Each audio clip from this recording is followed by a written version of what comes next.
Welcome to the Making of YOR, a podcast where we turn ideas into game mechanics for our upcoming tabletop RPG, YOR. If you'd like to stay up to date on the developments of YOR, head over to our Discord. Link is in the description. Alrighty, so today we're going to work on stances and some other stuff.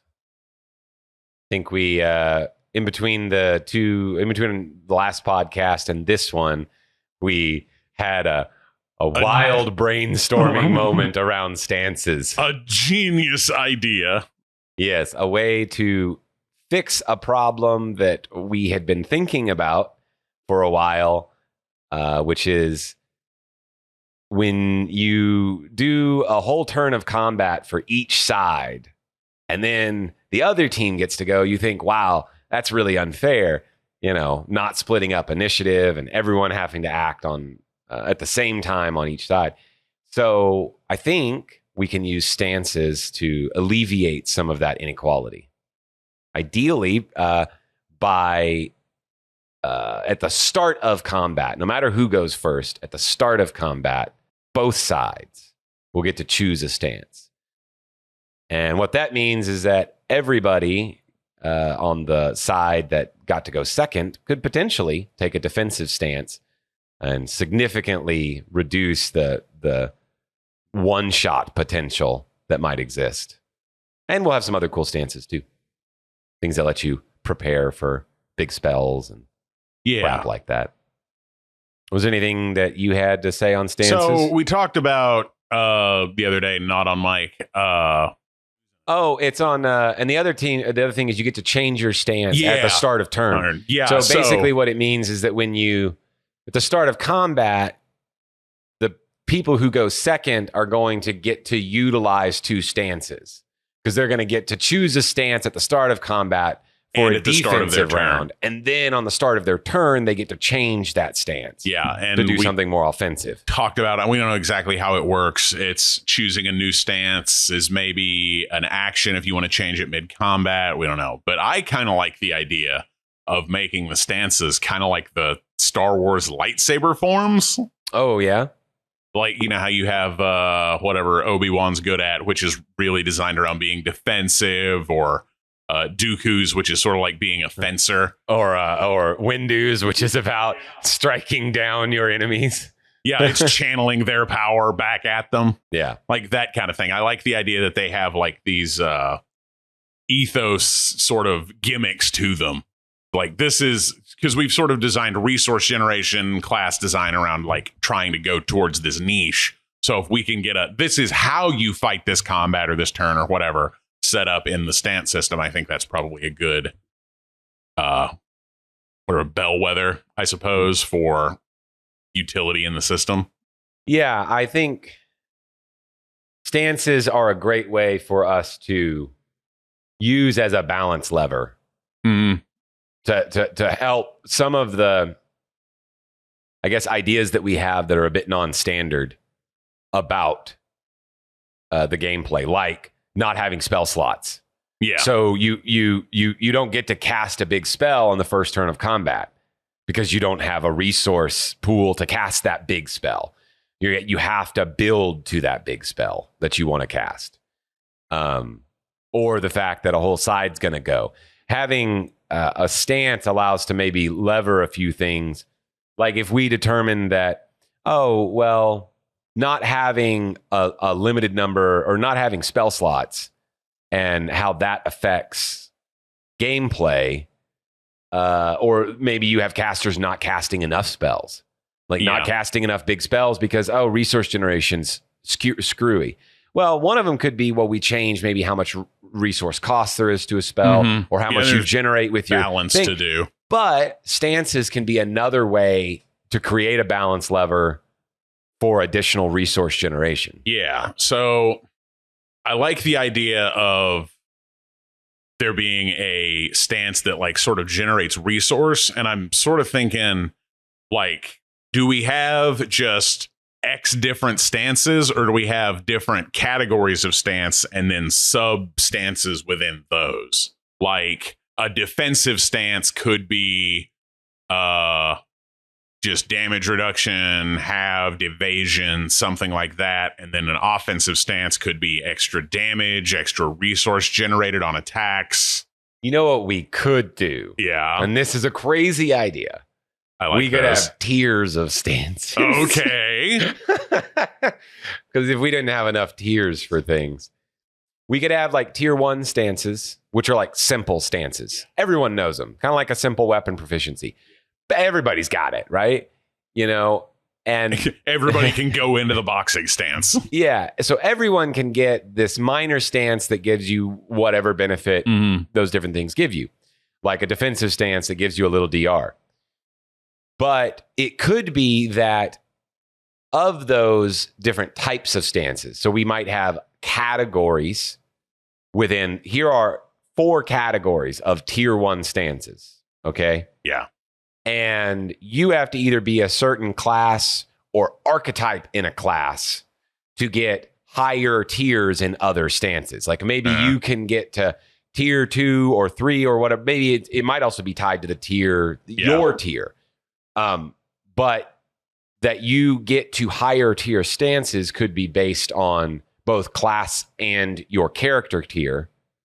They could also be something that could be proficiencies in higher tiers could be obtained maybe through feats. Yeah. Feats could unlock advanced stances for classes that normally wouldn't get the advanced form of that. So if you wanted to be a muscle wizard, you could spend feats on the combat stances that fighter gets. Yeah. So there's a lot of ways to play around with that, I think. I don't know if we want to call them tiers, but we do use tiers for everything else. That. So yeah, I don't hate that. I think that could be very interesting. That could be very interesting. We'd also, off mic, talked about the idea of so you choose, let's say you choose your stance at the start of each turn as a free thing. It's just every time you start your turn, you choose a stance you're going to be in. But then you have a more advanced form of that stance, and you have to spend some type of combat economy to... Like a spell. Well, it could be a spell. It could be just an action.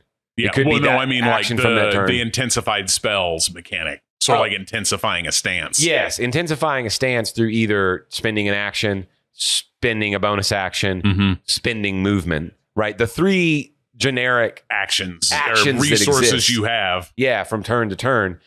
Investing one of those into your stance to have an improved version for that turn, which I personally like that system.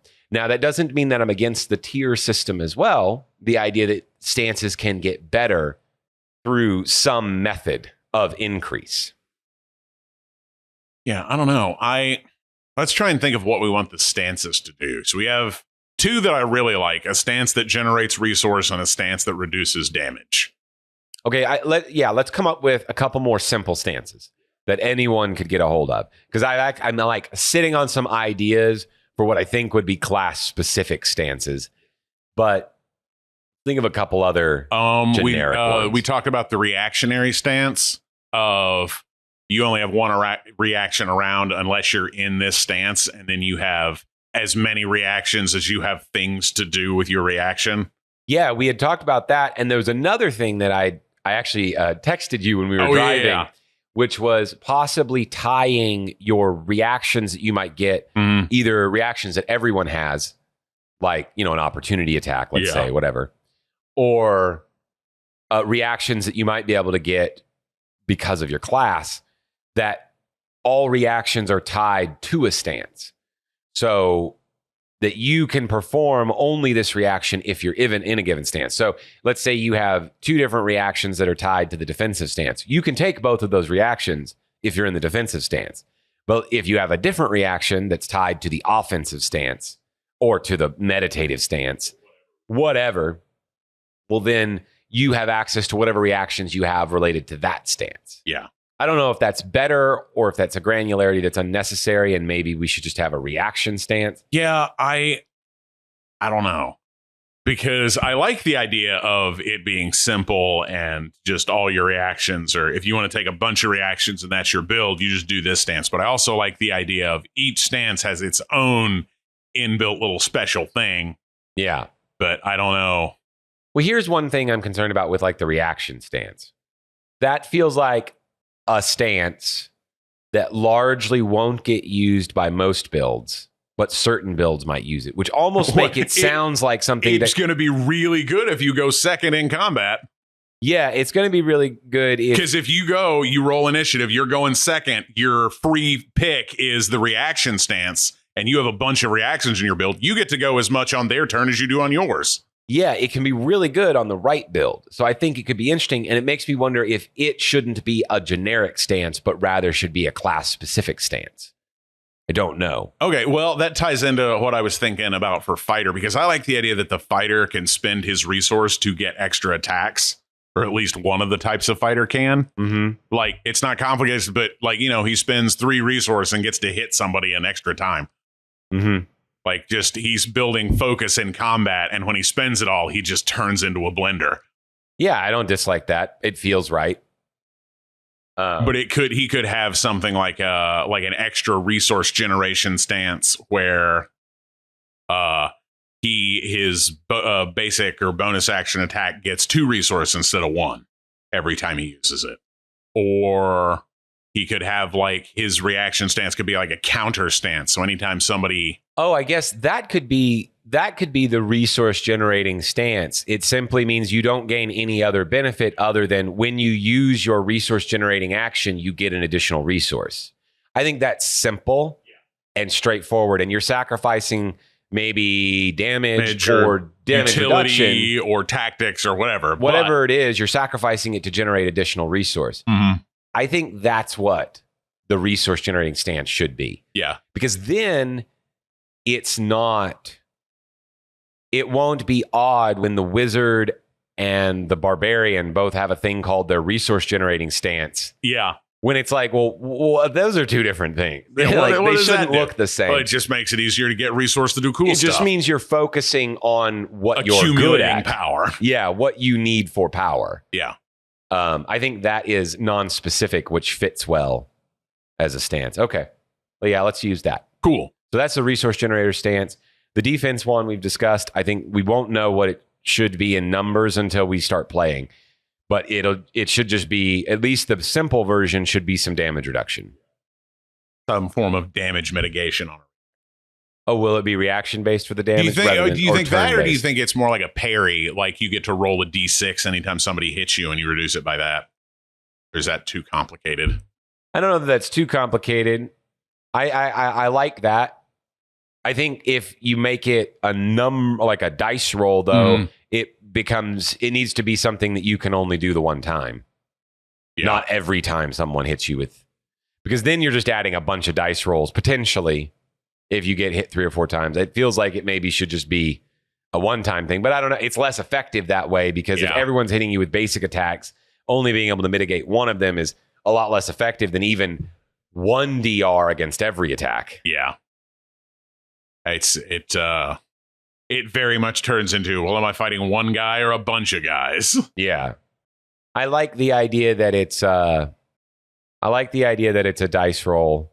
I think maybe I am okay with it. Never mind. Maybe it could be a dice roll against each attack.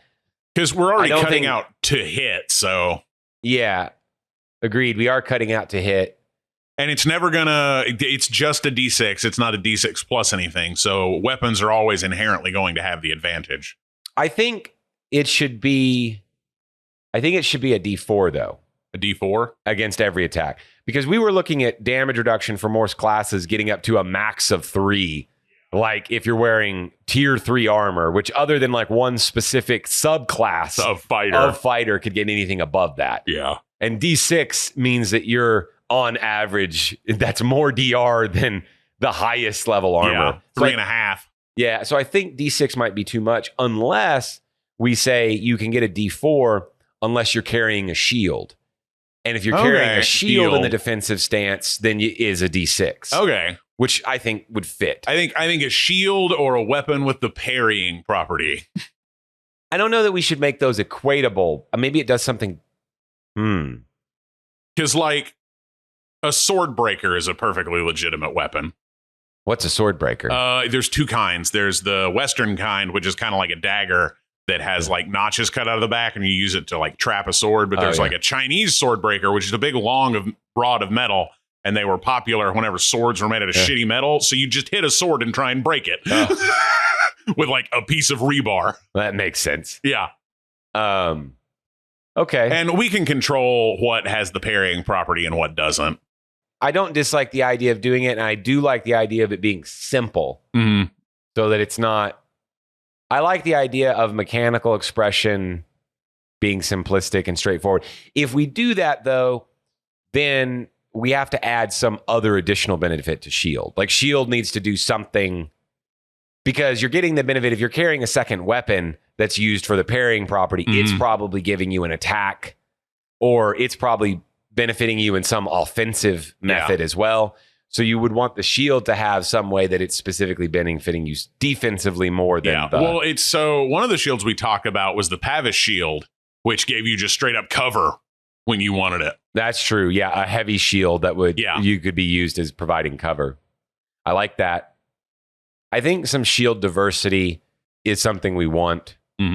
Like a shield that you can carry around, and it's just a shield while you're carrying it, but you can also set it down and have cover. Yeah. Yeah, I like that. I think that's a cool, unique shield. I think we want some generic. So what do you think our generic shield benefit should be? I mean, does it just count as DR as well? I mean, it could just be, an extra 1 DR on top of whatever armor you're wearing.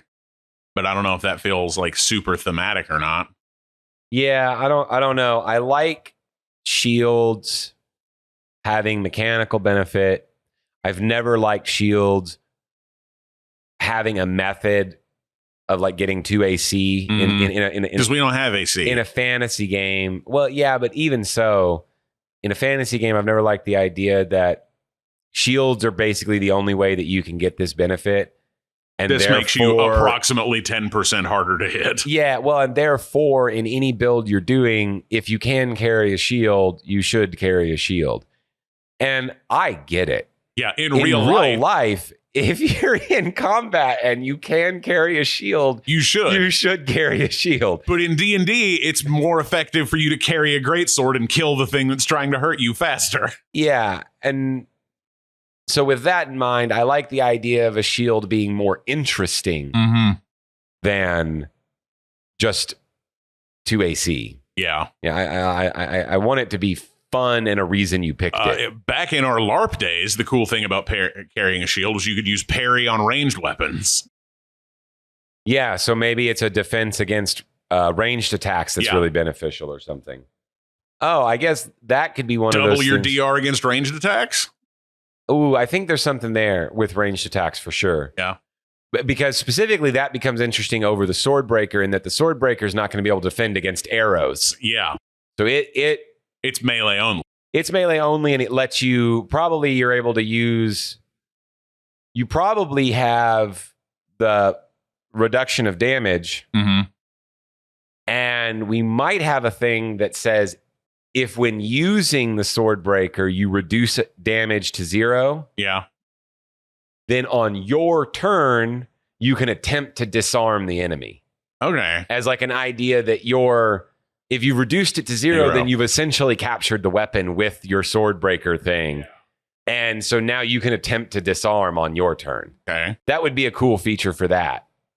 I don't know if that's like a weird granularity. Yeah, well, so the only thing I'm thinking of is it'd have to be your turn or when they try and move away from you. Or when sure.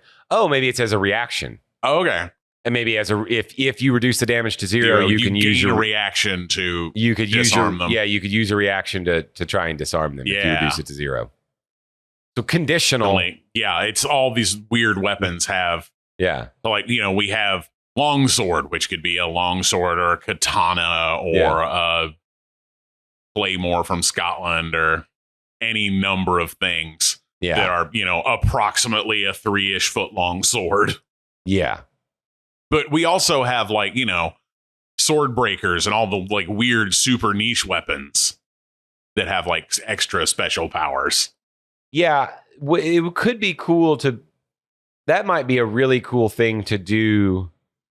So, like in Baldur's Gate, there's been this really interesting thing of like weapon actions. Mm-hmm. Now they limit stuff to a rest on weapon actions. Yeah. Right. And it's a short rest. Yeah, it's a short rest. And we might end up having to place some kind of limiter on things. But it would be interesting if the granularity we pose with our weapons, because we've talked about most of the weapons having really the same damage die. Yeah. They might just have like a flat damage increase based on the tier of weapon.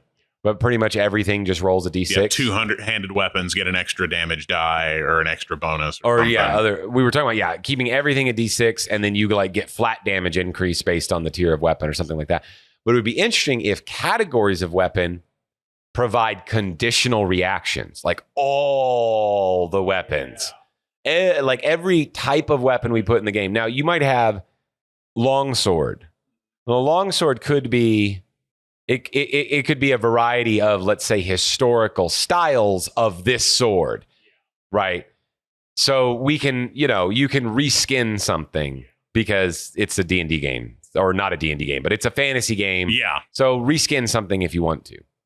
But that we have... a saber is a cutlass, is a shoto, is a short sword, is a... Yeah, I don't care. But... we'll have categories of weapon that could visually be a variety of weapons. Now, obviously, not every category of weapon can visually be any kind of weapon. You can't take the greatsword category and say, well, it's a dagger for me. No. Not like that. No. That's not the reskinning I'm talking about. That's not how it works. Let's keep it reasonable. But taking the categories of weapon, and you can use the different reaction if you meet the condition that weapon shines in. Yeah. And I think that could be really fun.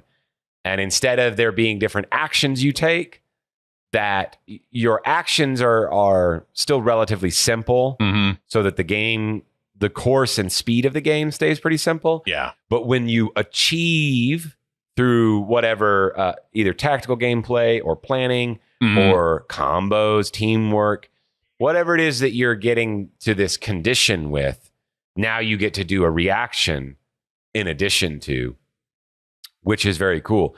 Now we might, and I think the simple limitation, if this ends up being really powerful, is that you can only use this reaction once a combat. Yeah. Which was an easy limiter to place easy on fix. it. Yeah. Yeah. I like that. Yeah. It's not going in the stances section, but I need to write this down now. All weapons have reactions. I think that's gonna stick. Yeah, I think so. I don't know. It's technically... it'll probably be like weapon categories like swords, axes, maces, shields, spears, that kind of stuff. Yeah. But like shields probably has a reaction set against the charge. Yeah. Yeah. Something that maybe lets you knock someone down, essentially. Yeah. Shields might... Well, there might be a couple categories of shields. We've already talked about that, having one that has placeable cover. Yeah, it's a light shield reduces a reaction, just reduces an incoming ranged attack to 0. A light shield? Yeah, like if you have a kite shield or like a round shield or something like a knight or a Viking would have. Probably a medium shield, I guess. A light shield would be more like a buckler. Yeah, I'm thinking of a buckler, probably which is really more for sword play than arrow defense. Yeah, well, it's really only like a parry thing. Yeah, it's really only a parrying. So, yeah, I think we'd have a light shield that could be used for, I don't know what. We'll figure that out. A shield for charging. Yeah. Or a shield that's meant for like a bull rush type thing. And then a shield that provides cover. Yeah. Yeah. Feels pretty good. We'll work on that. All right. That was not at all what we were supposed to be talking about today, but that's the nature of this. This is how it goes. That will go into working concepts, and we will talk about that soon. Build out weapon reactions. All right. So back on stances, which is how we got here to weapon reactions. Let's at least roughly define a couple of reactions. All right. What about a counter? Yeah, so like a riposte reaction. Yeah. Or a riposte stance, a counter stance. Yeah, I like that. That also feels like one, though, that would be class specific. Duelist. Yeah, it's going to be probably Spell sword. Spell sword or fighter, maybe. I was thinking spell sword or expert. Oh, expert. Yeah. Would have riposte. Okay. But maybe it could be fighter. The way that we've built expert, I like the idea of them having something like that. Mm-hmm. I know riposte is a battle master maneuver. But you know, to be honest, this may be controversial. I think rogues just plain suck. Yeah. I think they're just not great. Everybody shits on the fighter for being the boring class, but honestly, battle master fighter is way more interesting than any rogue. Yeah. In combat, at least. Mm-hmm. They're just not that interesting. Yeah, I mean, unless you're an arcane trickster, meh. Yeah, but even it's not a incredible fighter. Yeah, it's hey, the coolest things about me are the wizard parts. Yeah, I have an invisible mage hand. Woo, yep, that's cool. Yeah, why am I cool rogue? Because I'm a rogue that can do magic. Yeah, but not. You can just call me the Gray Mouser. My buddy here is Fafford. Yeah, it doesn't. I want. That's the thing. I want all of the classes to have something to add to all the pillars. Yes. I don't want to say that this class is really good at this pillar, but then just boring in the other pillar. I don't like the idea that expert's really good at the exploration or social pillar, but he's garbage in combat. God awful at combat. I don't like the idea that a barbarian is great in combat, but he doesn't do anything in social. Yeah. Or the only thing he does in social is make everyone else in your group mad. I mean, Baldur's Gate fucking kills it with the barbarian because all his stuff is just screaming. It's hilarious. It's not necessarily effective, but it's fun, right? I think that we should allow for the possibility that a barbarian could be effective in the right social encounter. Yeah. Especially if you've navigated barbarians it. Socially probably have like some sort of reaction intimidate. Yeah, I feel like barbarians should arguably be the best at making intimidate checks. Mm-hmm. Like, and I understand you have like an intellectual intimidate, and yeah, we'll have classes who are really good somebody at that. into being scared, but you can also like rip the arm off a gorilla in front of somebody and they'll probably be scared. Man, if that dude doesn't have a lot of also big friends, yeah, I'm pretty sure he should be intimidated, regardless of what your charisma score is. I'm going to lock you in a room with a bear, and then when you tell me what I want to know, you can come out. Yeah, I've never liked the idea that a barbarian with 20 strength and 8 charisma is always going to fail his intimidate check because he has 8 charisma. That dude just ripped the arms off another human being. I'm pretty sure he's scary. I'm going to beat you to death with his arms. Yeah. And when no one believes him and he does it, the third guy should at least be scared. At the very least, that's advantage on the check. Yeah. So, yeah, I think we rework the, like, that kind of stat connection to social pillars so that yeah, and we've already like completely something. Decoupled abilities from, or at least almost completely. Like we have favored abilities and stuff. But there's more than one favored ability. And as we've done, intimidation or whatever that is a strength charisma favorite ability. You can make a strength charisma check for something like intimidation. And those are just guidelines for the GM to use anyway. Yeah, the flexibility. It's not that the player can get anything he argues for, but it's that the DM should be able to be like, the rules should encourage the DM to adapt to what narratively makes sense. So that if your player can create something with what he has available to him that is reasonable, then he should have good odds at being successful at the thing that he's come up with and constructed in that encounter. Yeah. And there's a lot of classes that have things in other games that you would say, okay, well, because I have all these features, I can construct this social scenario.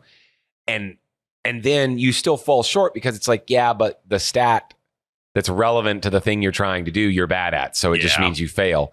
It's like, yeah, but I used a lot of things that I'm good at to construct this. So shouldn't it have a higher chance of success? No, go fuck yourself. Yeah. So I think that's how most games deal with that. Yeah.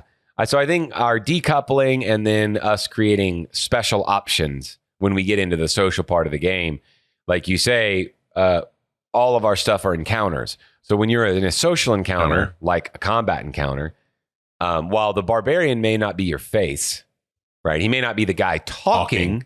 He's the guy looming intimidatingly behind the guy talking. He can absolutely, as an action or reaction in an encounter, do something to make an intimidate check highly effective. Yep.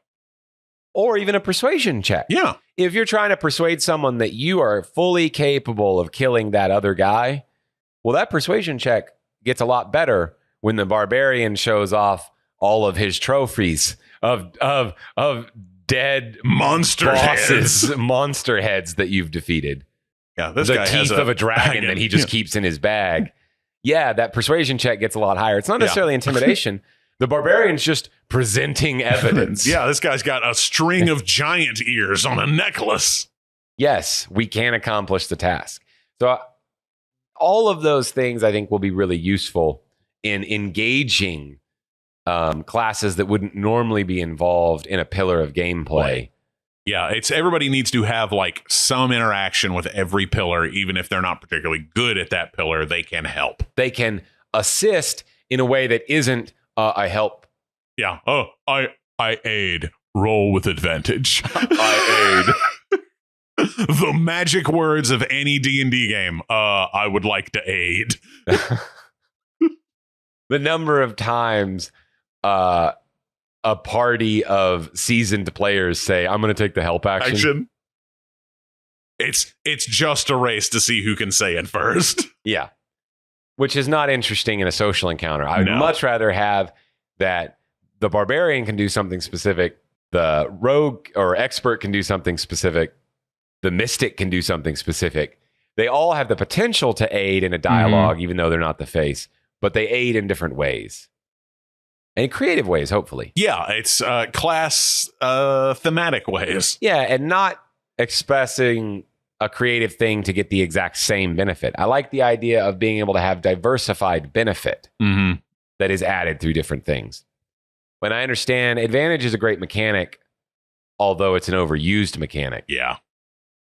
I like the idea of, in all honesty, flat modifications to a role, and that flat modification to the role being dependent on factors.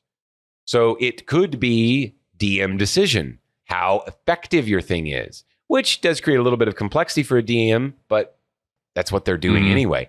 So a flat roll lets you do something a lot more interesting and say that, well, you did something, okay, you contributed, albeit poorly, but you contributed. I'll give you I'll help him with a -1 to the roll. Or you did something, wow, that was really impressive. That thing that you did to aid the roll, I'm going to give him a -3 to the roll. Yeah, it's because we rolled down and a -3 is a good thing. Yeah, it is a good thing. If this is the first one the first one you're listening to, we do use a roll under system for everything. Because it's better. I don't know if that's true. But it made the math work out. That's how we're doing it. We want it to be different. Yeah. Like, well, we want to use a D20 because everybody's going to have those. I don't really want to roll over, though. That just makes the numbers get too big. How about roll under? That'll make us keep them small. Yeah. Perfect. We have to keep them small. Yeah, advantage is a good idea. I can't remember where 5e took it from. Some game from like the late 90s, early 2000s, I think. And it's better than what the old 3.5 system had of just a million +2 modifiers. Way too many. And they wouldn't stack, so you had to get different types of modifiers. Oh my gosh. And it was horrific. All right, I get a +2 from here, and a +1 from here, and a +3 from here, and a +2 from here, and a +3 from here, and a +1 from here. And it was just a +40 of 39 different things. And once you got to mid-level, right, you were like, all right, oh my gosh. And if you took a break from playing and you came back, you needed to have exceedingly detailed notes regarding how everything what was the other bad thing? Conditional modifiers that were in 3-5. Oh, God. I'm So- flanking. That's a +2. And I have the high grounds. That's a +1. Well, I mean, even in skill checks, Yeah. there were conditional modifiers, but because you had this, I have 5 ranks in disable device, so I get a +2 on my sleight of hand when checks. trying to do a certain thing. Oh my gosh. And I get it. It's a granularity that may be realistic. Coming off of 2nd edition, it was really cool. In 2010, it was not as cool. It is so much. And oh my gosh. So I understand how we ended up with advantage, Yeah. but I think we went too far. Advantage is overused. Yeah. It is a good, simple thing to give a bonus to a roll, but making you're on a D20 going from a 10.5 average to a 13.5 average. Yeah. Because it's 4.5, I think, normally, but it's all Well, dependent so- on what number your base number is. Yeah. 1/2 is 10.5, and then it's 13.5, 15. I can't remember how it goes, but it goes up by 1/2 plus 0.5, 2/3 plus 0.5, 3/4 plus 0.5. Every additional dice you add For is how that math works out. Is the average becomes it's 1/2 plus 5 on Oh, a single D20. Well, but that's not what I was talking about. You're right. The math of that. I meant the math of if you're trying, let's say you're trying to beat an AC of 16 and you have a +10 to hit, the odds of success are different. Like the additional odd of success changes based on the number you're trying to beat. because you go from a 1 in 20 chance of a crit failure to a 1 in 400 chance of a crit failure. And Yeah. So like the amount The it benefits statistics you of how it changes could work, based on the circumstance. But point was, too many ways to roll additional dice. I do want that. I want I want things that let you roll the additional boon dice. dice will be a thing you can get. Yeah, I just don't want it to be like everything means you roll an additional dice. Yeah, it's roll 2, take the highest is a tried and true method, Yeah. which we will not be abandoning, but it will not be as pervasive. Yeah. To be honest, that might be something to tack on. I know we haven't talked about races much. Yeah, Well, I mean, we have, but not on the I podcast. guess. We made them basically first. Yeah. The halfling, or whatever we called it, Yeah, Bilbo Saggins. yeah. Bilbo Swaggins. Yeah, our halfling race, or whatever it ends up being called. Yeah. I don't think it's halfling, but that one has a trait that basically the DM, whenever something might happen to the party, Yeah, the random encounter table. random encounter opportunity or random encounter effect table, you're always going to roll on it twice and take the thing that benefits the party more. Yeah, because we wanted to make a thing that's lucky the same way that Bilbo is lucky. And Bilbo isn't lucky because, like, he can do things and things work out. Bilbo is lucky because things just happen to him that turn out to be lucky. The universe, for some reason, favors him. And we Yeah. figured the best way to do that is, well, whenever anything might happen where the universe is trying to screw him, i.e. you, the GM. The universe rolls with disadvantage. The universe rolls with disadvantage to hurt him. Yeah, it's how else do you think Gandalf shows up at the crack of dawn to freeze those or trolls into boulders, or how he somehow falls into a cavern in a goblin city and finds an ancient magical artifact The universe rolls with guarded by a disadvantage. pedophile. Yeah. But what it might be another interesting feature to have in him as he levels is that he has the ability to give himself advantage on things. Oh yeah, That might be boy, a way to expand that's it. what halflings in D&D can do. Yeah, they have the lucky trait. Yeah, they can add. They roll. Then again, I like what we have, and maybe lucky needs to just be a boon you can get. Yeah, I like the idea that luck is like a thing you can cultivate, like blessed by the goddess of fortune or something. Yeah, But I really like the way that like we've made halflings lucky. yeah. The way that halflings are lucky in our world is much more interesting. Yeah, it's it also we feel probably leads to significant slavery of the halfling population because everybody wants one around so they have good weather all the time. Yeah, everyone wants one around so that their crops are healthy. Yeah, that's why Hobbiton is such a great place to live. The Shire is so cool because you have to roll at disadvantage to make something bad happen. And since there's like 50 hobbits here. It's real hard for anything to happen. It's like, oh, weird. We have so much food and it's sunny and lightly drizzly whenever we want it. Odd. Okay, so you wanted to talk about the fighter. Oh, yeah. So it's mostly, I like the idea that like fighters can like counter stuff. And I like the idea of like, maybe that's what the sword masters or blade masters thing is he can spend extra resource to make extra attacks in a turn. Okay. Let me pull him up real quick. Now, this is separate from signature moves? Yeah, I think this is probably like the archetype features because we haven't really worked on them at all. This is true. We have not touched the archetype features. We knew that one of his features was going to be tier 4 weapons. Mm-hmm. We could get rid of that. We could make tier 3, the highest, and a weapon master just gets to do new things with his weapons. I don't dislike that at all. Yeah. I don't even see the need for weapons up to tier 4 if we just make a weapon master better with weapons. Yeah. That's fine with me. And I like the idea that he can just hit people a bunch of times. That feels like a weapon mastery thing to do. Yeah. I like that. I think it's less lazy than just... Facts. I mean, that was very much like a placeholder thing unless we didn't come up with anything better. And we have. Yeah.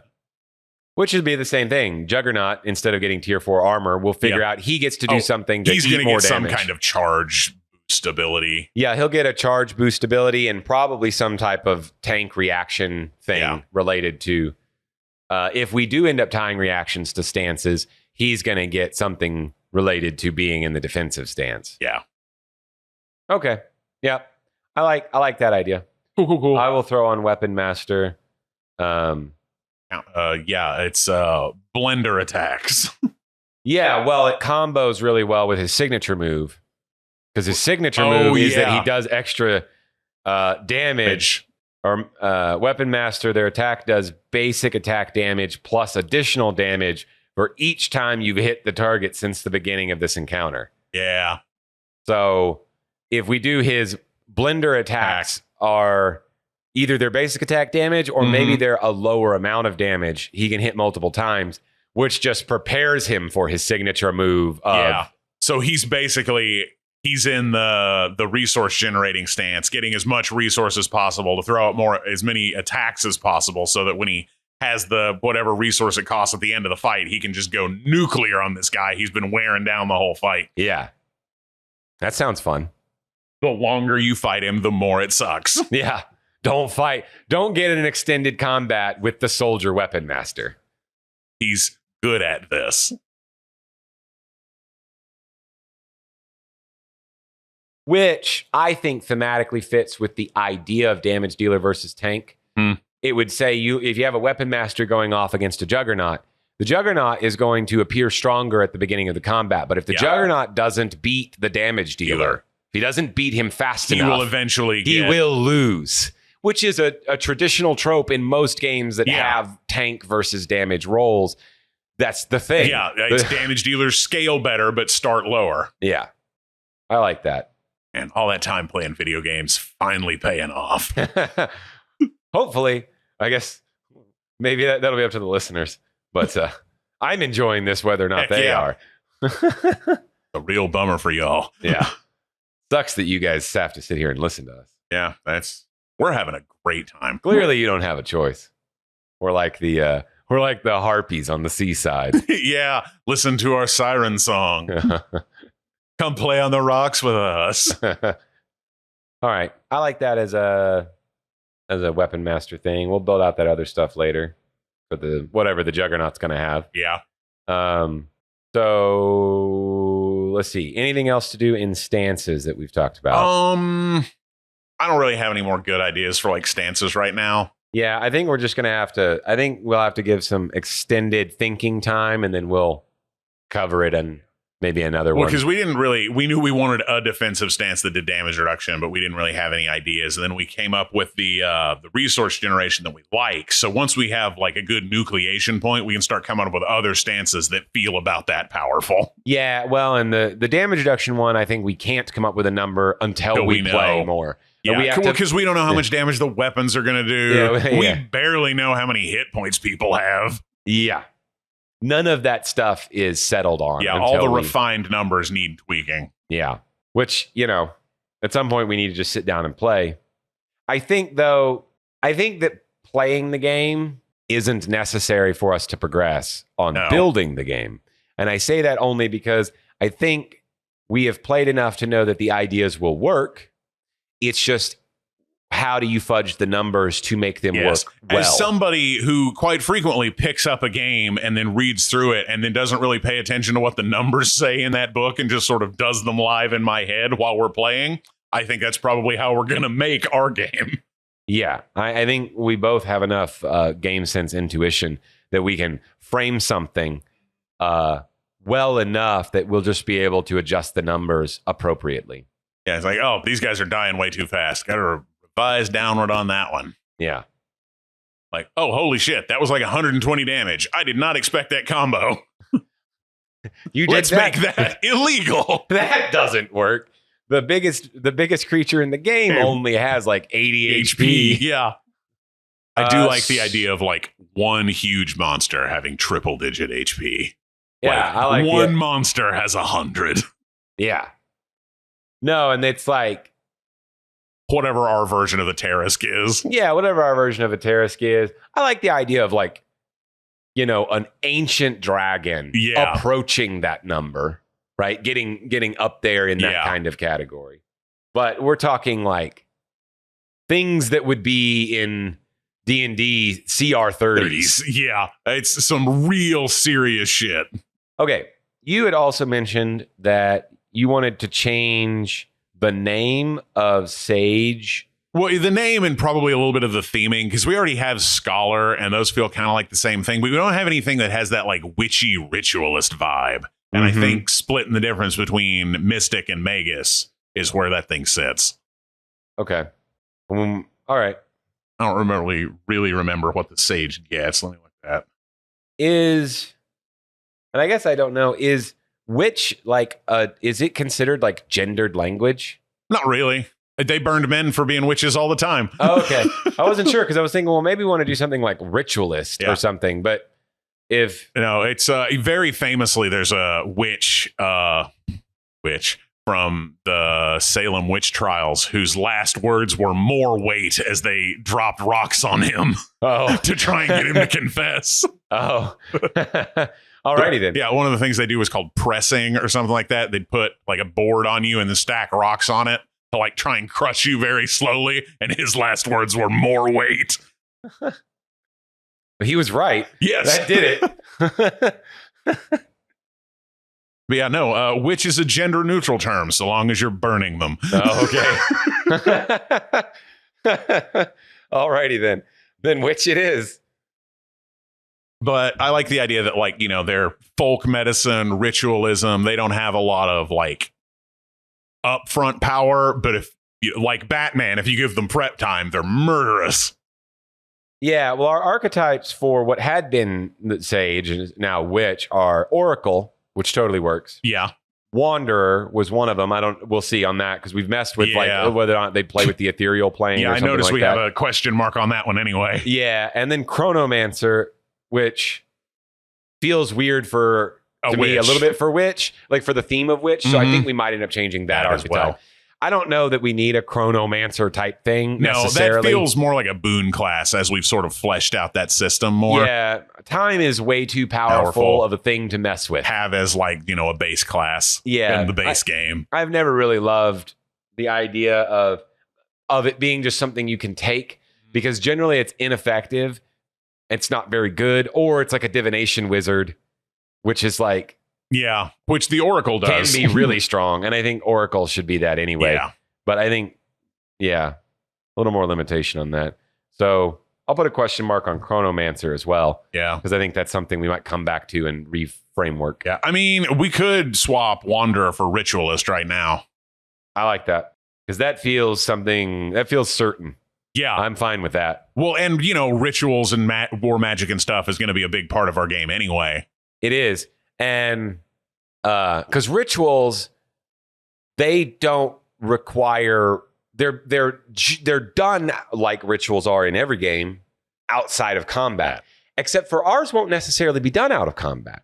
We might have a ritual being cast in combat because it's the only way you can cast massive spells. And so you might have a major battle where someone is performing a ritual spell. And you're in the back line like a magical artillery. Cast them a spell with salt on the ground. Yeah, you are in fact doing something to prep this powerful spell. Yeah, ready to launch a fireball the size of the Eiffel Tower into this demon. Yeah, you might even have, and you say, well, that doesn't sound fun if you're doing a combat and one of your players isn't participating in the combat. I don't know. I'm going to feel pretty cool if I get to sit back and watch everyone with the element of stress that is, are they going to be able to hold them off so that I can get this off? Also, And this then- only takes your action to keep up the ritual. You don't have to like spend your whole turn doing this. Oh, yeah, potentially. I don't know what all the rituals are going to vary in power. But me, I'm going to be totally fine if I'm uninvolved in a whole combat session. One part, our combat sessions don't take that long. No. And I would, if I was playing a ritualist, I wouldn't care in the slightest if I didn't play in a combat at all. Yeah. If the end of that combat is me wiping an army out. Yeah, it's if they just covered for me while I killed it, I'm fine with that. I think that is not uninvolvement in the combat. What it actually means is you as a player get to become the narrative centerpiece of a combat, which is normally performed by an NPC. Mm-hmm. Normally, if you were going to have a scenario where you needed to cast a major spell that was going to wipe out an army, it's going to be huge. That's not normally the thing you'd have a player do. No. You would normally have some grand wizard. Some escort quest where they had to protect the NPC. Yeah, well, and okay, that's cool. Everyone gets to be involved. But what if instead one of your players gets to be the narrative centerpiece in that regard? And yeah, that means they get taken out of one aspect of the gameplay, but they get to be so cool in another aspect. Yeah. And personally, I think that's more interesting. Raining down 400 fireballs at the end of combat is pretty cool. Yeah, so ritualist. Cool. Should we changed it from alchemist. Alchemist, Artificer. think, became artificer. Yeah. What if we make the chronomancer alchemist? Because that feels witchy. They're always brewing potions with... You bet it does. Eye of Newt. And we've completely eliminated alchemist, haven't we? Yeah. That's what I was looking at. It's like we made it artificer and just didn't put it back in the archetypes. There you go. Oracle, alchemist, ritualist. That fits. Hell yeah. That's way better than the three Man, that we feels had. way better than Sage with Oracle, Chronomancer, and Wanderer. Yeah. Placeholder names, people. They're very important. So you feel good about getting rid of them later. Yes. Well, and you have an idea and it's just not quite there yet. Yep. You know you need a cross class between Mystic and Magus, but what is it? Yeah, that's, I don't know, Sage. Works for now. Yeah. Well, and that's really interesting. It means that where you might expect sorcerer or wizard to be your big spellcaster. Mm-hmm. In our game, I don't think they're going to be the combat, utility and combat spellcaster. But the witch is actually probably going to be the biggest big spellcaster. Yeah, it's the sorcerers and wizards are sort of like tanks, and then witches are more like, air bombardment. Oh, you mean tanks? Not in the sense that they tank damage. I mean in like the tracked wheeled vehicles with big guns on top of them. Yeah, you mean the kind of output of damage they have available to them. The difference between a tank and a battleship. Yes. That's like this thing drives into combat and fucks up dudes that it can see. This thing parks offshore and launches missiles into cities. Yeah. I like that. I like that a lot. Witches are like nuclear deterrent submarines. You're like, honestly, don't cut the forest down. There's like tier 4 witches that live in there and they're real pissy about their homes. Yeah. They're fine as long as you leave them alone. Yeah, it's when they can, drown cities in plague and swamp juice. It makes hags a lot scarier. Yeah. All about the coven and being able to cast higher tier rituals. And yeah, man, those monsters. Yeah. Yeah, I feel way better about Witch than I do about Sage. Yep. I think thematically it comes together better in what we were trying to accomplish with it. And I had so much fun playing that Witch in the Wild West D&D game. Yeah, which was... I think he was a warlock. He was a warlock but class. There isn't... What we are calling a witch in our game, there isn't an analog for in D&D. no, it's in 3.5. It was I think a knockoff sorcerer in like the tiniest little blurb in the DMG about how to make your own class, Oh, and it was not great. It was basically just a sorcerer that didn't get to pick his spells. weird. Yeah, no, but witches need to be cool, man. Yeah, I like that. I like that a lot. Okay, so stances, witch change. We dealt with the soldier change. Yeah, I mean, to be honest, I think we've really covered everything we need to today. So, I mean, this Catch one's a you- little shorter, but I feel pretty good about that. catch you guys next time. Sounds good to me. Catch y'all on the flip side.